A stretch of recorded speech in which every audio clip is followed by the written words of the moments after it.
seconds of the sixth and final round. A winner by knockout, Martin Buckley.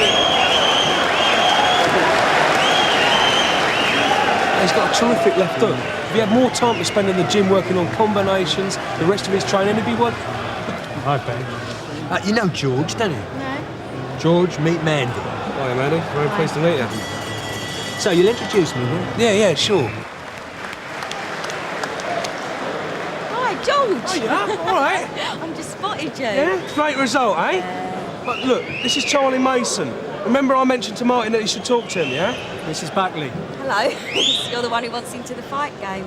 Well, I'm not looking for a licence, but I might be able to offer a bit of backup, you know, PR, sponsorship, financial advice, that sort of thing. More fun than the usual office stuff.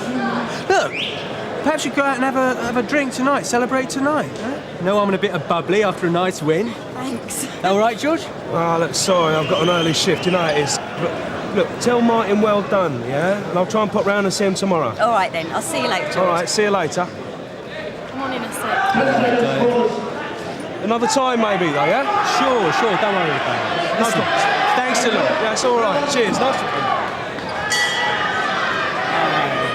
Martin, Charlie Mason, well done. We heard the collision and rushed out. It was a young man, too confused to do anything but wait while you called the police. Well, at least he didn't run off. Would you just wait for a moment, Mr. Khan? I'll be back in a sec, Reg. Yeah, right. Hi, Narika. Morning. Donna, do you remember a girl came in a week or so ago about an investment company that lost all her money for her?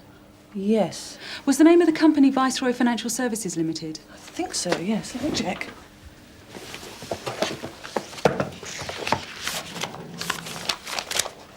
Yep. Look, same name's just turned up on this insurance certificate. We've had some complaints relating to a company called Viceroy Financial Services Limited, so I'd just like to ask you a few questions. Tell me, how did you come by this insurance? The premiums in my old policy had just gone up. Then I saw a card in the local newsagents offering insurance advice. So I rang the number just to see if I could get a better deal.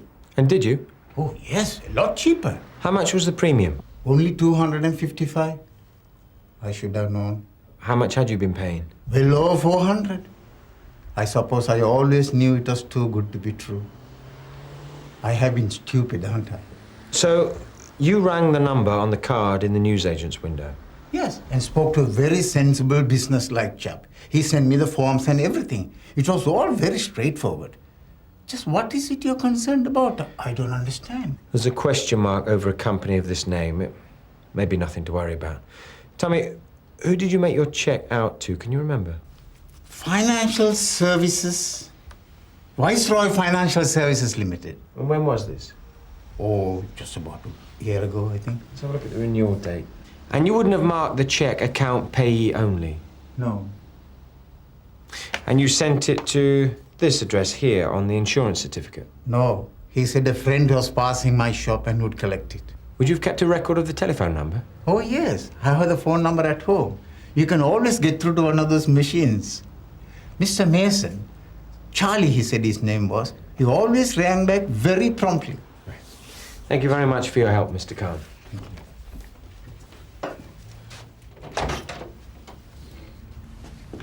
Charlie Mason, he wasn't at all pushy or smart aleck. So respectful and businesslike. That's what persuaded me. He seemed so genuine. Goodbye, Mr. Khan. Hang on a minute, Steve. What was all that about? Possible bogus car insurance. Why? Do you know Mr. Khan? No. Just interested, that's all. See you later. Yeah. An expanding little business, Viceroy Financial Services Limited, but it doesn't exactly smell of roses, does it? So what you got so far? Well, 3 weeks ago, Mr. Dove rang to say Viceroy Financial Services had gone silent on him and he'd invested nearly £7,000 with them. But he wasn't ready to make a complaint, said he was sure they'd be back in touch. I could find out whether they've resurfaced and whether it's the same Mr. Mason. What else? A Ms. Mandy Curtis, who gave one Charlie Mason 250 quid to invest for her in a company called, you'll never guess, Viceroy Financial Services Limited. Charlie Mason was very sorry, but something had gone wrong and the money was all gone. She wanted to know what we could do about it. And what did we do? Well, nothing, Gov. A couple of days later, she called in to say she'd seen Charlie Mason. Everything was all right again. Love is tough. But now there's too good to be true car insurance premiums from a card in a newsagent's window. It was sharp of Narika to spot the name. This Charlie Mason, what we got on him? Nothing under this name, and we've got nothing else to go on so far. Go and make him welcome, Danny. Miss Curtis? Yeah? Detective Sergeant Pierce, Sunhill. You made a complaint a week ago about some investments and then withdrew it. There you go, and it's all right. Liz knows all about it. Do you want to sit down? You gave Charlie Mason £250 to invest for you in a company called Viceroy Financial Services Limited. Yeah, that's right. How did you meet Mr. Mason? Charlie, some party, I forget. He got me the job doing the round card in the ring at boxing matches. Knows a lot of people in that world. Oh, what is he then, a manager? No, not really. Just likes to hang around the gyms. So, how did the question of your investments come up? Dunno. I said I was hopeless with my money and he offered to invest it for me. Seemed like a good way to save. Did he give you a receipt? Oh, yeah, sure. Charlie's a proper businessman. So what went wrong? Charlie said the stocks went bust or something. I didn't understand. It wasn't his fault. It was that Viceroy place. There was nothing he could do about it. But he said he was really sorry. If Charlie has done something wrong and it is his fault, would you make a statement? Well, the thing is, it's all cash, isn't it? Charlie said I had to be careful because of the tax man and everything. He doesn't want me to get into any sort of trouble. Mrs. Dove? Yes? Detective Sergeant Pierce, Sunhill. Oh, yes. Tell me, how did you meet Mr. Mason? I worked for 20 years for Montana Limited, the plastics factory up on the bypass. I was just coming up to retirement when they had to close down. Well, Mr. Mason telephoned to say how rotten he thought it was, the factory going suddenly like that. Well, how did he get your name? Oh, it was all in the papers. Somebody interviewed me. There was a photo. And how did the talk come round to money? Well, we got to chatting. I thought it was kind of him to ring up like that, and I mentioned I had a little sum in redundancy and I didn't know what to do with it for the best. He offered to help. Those are all the regular reports he sent us. He was ever so helpful like that. Come on, take a look. Not that we understand much of this financial jargon. And how did you hand over the money? By cheque, presumably? We had the cheque already. Then Mr. Mason rang to say he hadn't realised, but the bond offer was closing. And the cheque might not clear in time, so he asked that I get the money out of the bank right away and he'd send a messenger over to pick it up. On a motorbike with a big crash helmet. It was rather exciting. And did you get a receipt? Well, of course I did. It's in that envelope. It's from a Viceroy Financial Services Limited. Doesn't say anything about Charlie Mason. Oh, that's right. Did you discuss this step with anyone? Your bank manager, for example? No. So what happened then? Well, nothing really. Then Wendy thought she might like to use some of the money to go and visit her sister in Australia. So I rang up Mr. Mason to see if we could cash in a bit of the investment. But he said it was a really bad time to do that. But with the market being so low, it was a very good time to buy. So we put in another £500 we had set aside in the post office. And this is the receipt? Yes. Also in cash? Oh, yes. Yes, it was, wasn't it, Wendy? Yes. And then? Oh. Since then, we haven't heard anything from him. No monthly reports, nothing. We were worried in case something had happened to him. Mr. Dove, has it never occurred to you that Mr. Mason may have just taken your money and run? Oh, no. Not Mr. Mason. He was always so kind and helpful. Where did you meet with Mr. Mason? Did he come here? We never met him. We could write to him at the company address, or we could leave a message on an answer phone and he'd ring back. He was always so busy, you see. Oh, that was why it was so kind of him to bother with us the way he did. I do hope nothing unfortunate's happened to him. Oh, I don't know. It's pretty easy to let yourself be taken in. I mean, if you like someone, you don't go looking for reasons to distrust them, do you? And your Charlie boy seems to have a real skill when it comes to picking out the suckers. Even if we get Charlie Mason in the dock, Mrs. Dove will just ask the judge not to be too hard on him, then start knitting him a woolly jumper. So where do you go next? I'm off to see if this Viceroy house actually exists. Well, follow the yellow brick road. What's the matter, George? Invested all your millions in his Viceroy firm, then, have you? Just lay off, will you?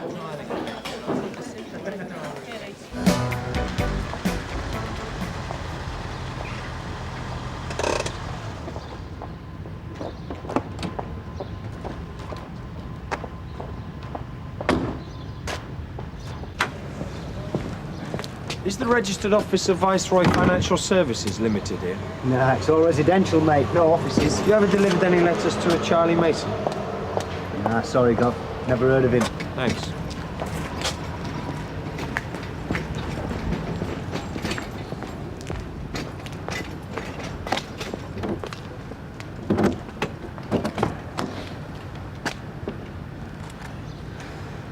Sierra Oscar from DS Pierce, receiving over. Sierra Oscar receiving. Go ahead, Danny. Local boxing gyms, Bob. Know of any? One down near Loughton Road. That's the only one I can think of off the top of my head. 218's your man. You receiving that, George? George is a bit busy at the moment, Sarge. Well, ask him what local boxing gyms he knows, will you? Sarge wants to know of any local boxing gyms. What, who wants to know? Just give us some names first.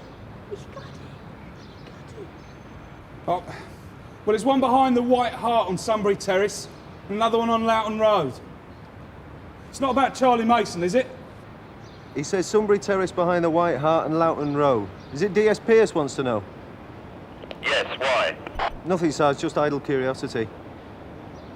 You going to tell me what all this is about, then? Oh, I've got a mate. That boxer whose fight I was telling you about. The one who could be a really good contender, yeah? I introduced him to Charlie Mason last night. Well, that's his problem, isn't it? Mason said that he was looking for promising fighters to promote. I said that he should take a look at Martin. Martin trusts me. I suppose he reckons... Yeah, being a copper means you know what you're talking about. Yeah. It looks like he was wrong, doesn't it? You know, I'm not sure that Martin can even read that well. If Mason's given her a contract to sign... Oh. Come on, I don't want to see a row here. Come on, I want to see a fight. Come on, turn him, turn him. Just told I might find Charlie Mason here. Yeah, that's him over there. That's two. Just watch this in there. Turn him. Good, good. Right game. You ever box yourself? No. Nor me. Don't like the idea of getting hurt. So, what can I do for you? Detective Sergeant Pierce, Sunhill. I'd like to talk to you about a company called Viceroy Financial Services Limited. I wondered when the feds would get onto that one. You're expecting an investigation? Look, this isn't such a great place to talk. Why don't I accompany you down the station? Isn't that the phrase? Right. That'll be very helpful. No problem. Should we take your car? You going to see Pierce, then? About what? About your con-man friend, of course. No way. I'd never live it down, would I? Oh, come on, it's easy enough to get conned. Look, all them newspaper editors and politicians when Maxwell died saying what a great man he was. Yeah, it's easy to look a right idiot and all. You're going to look an even bigger idiot if it comes out some other way and they find out you kept stum about a potential witness.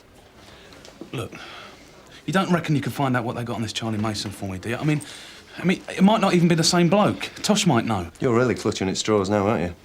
Anyway, no way. You sort out your own mess. wouldn't you? Thanks a lot. Chelsea, though, was I?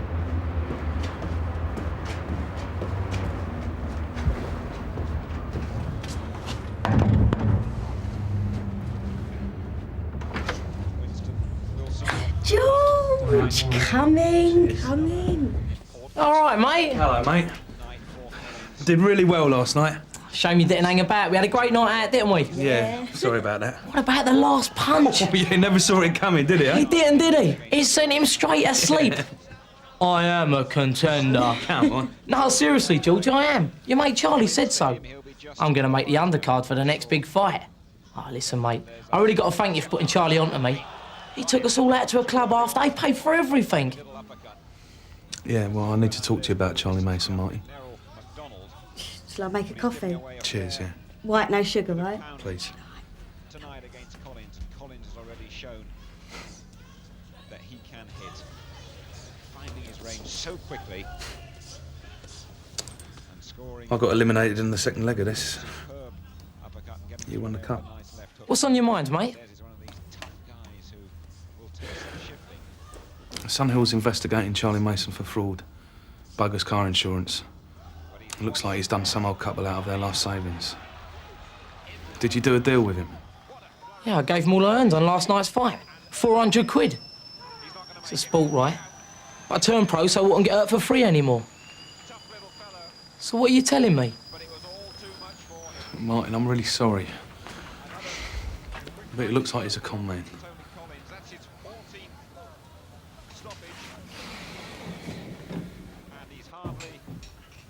You're not serious. Look, what exactly did you decide with him? Well, he's going to be my agent, right? He had what he called a standard contract on him. He takes a straight percentage off the top. Sandra! So I signed there and then. Come in. He was a friend of yours, so I reckoned he was okay. I thought, why hang about? Sandra! Yes, give us a chance. Where's that contract Charlie Mason gave Yeah, me? hang on, I'll get it. So why did you give him the whole 400? Well, he takes his cut, then he invests the rest for me. Some scheme, I don't know. But there's an insurance policy with it to look after Sandra and the baby if I end up in like a coma. He'll manage the winnings for me. At the moment, I've still got my money coming from my window cleaning. This way, when I do start to take off, I've got something put by, so I can afford to give up my day job completely. Viceroy Financial Services Limited. Look, Martin, I'm really sorry. The chances are you've been ripped off. What do you mean you're sorry? All this, all that training for nothing. I didn't win no victory last night. Thanks to you and your friend, I got mugged. Look at me. 400 quid he took off me. Yeah, it's my fault.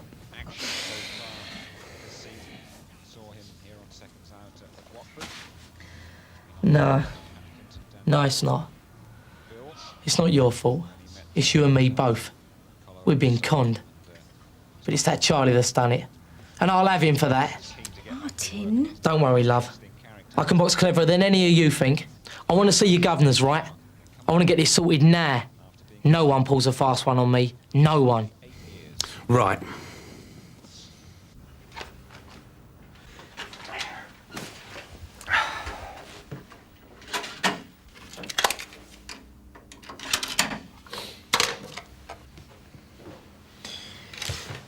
Interview with Charlie Mason commences at 3:15. DS Pierce and DC Lyons present.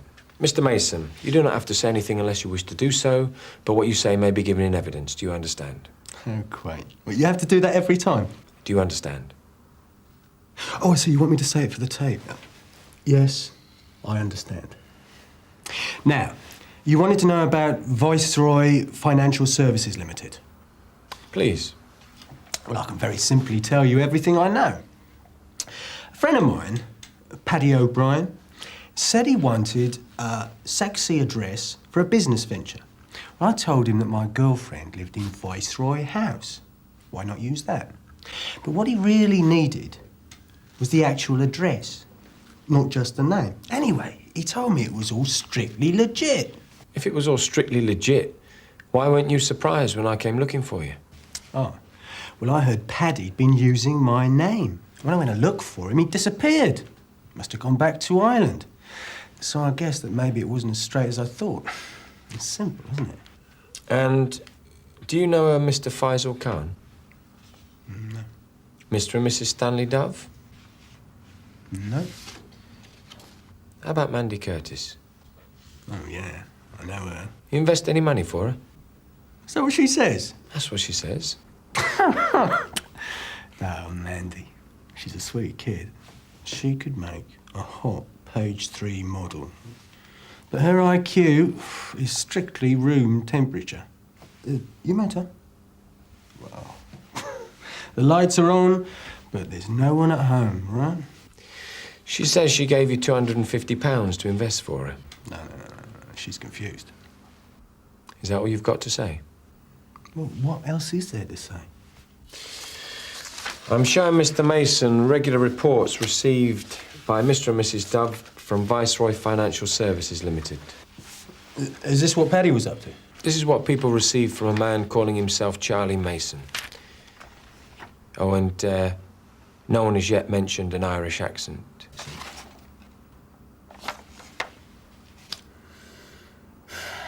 No, I'm afraid I can't help you. I know nothing about this apart from what I've already told you.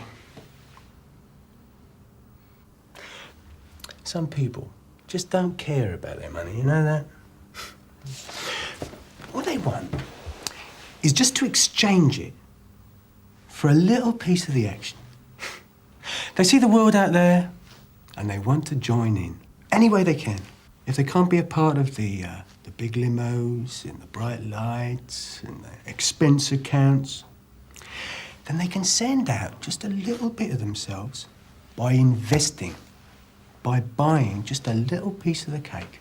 Is that so? Sounds a bit 80s to me. Maybe. But when people look back, it's the good times they remember. And these brochures are about people having good times, are they? Going with the flow. We're gonna have to let him go. Even if we got him to court on the circumstantial evidence, he'd just charm his way through any jury. We got no one who can say they actually handed over any money to him. Even if we had a direct witness, it'd take a brave man to stand up in court and admit to being a total sucker. See, that's the trouble with fraud. The victims don't even like admitting to themselves that they're being had. And it's not like mugging, is it, where you know you're going to get a sympathetic ear? Having somebody snigger at you for making a prat of yourself. Yeah? Sir, this is Martin Buckley. He's a witness in the Charlie Mason case. He took 400 quid off me last night. Yeah, with a bogus contract from a company which I bet doesn't even exist. Well, obtaining money by deception. Looks like someone did get mugged.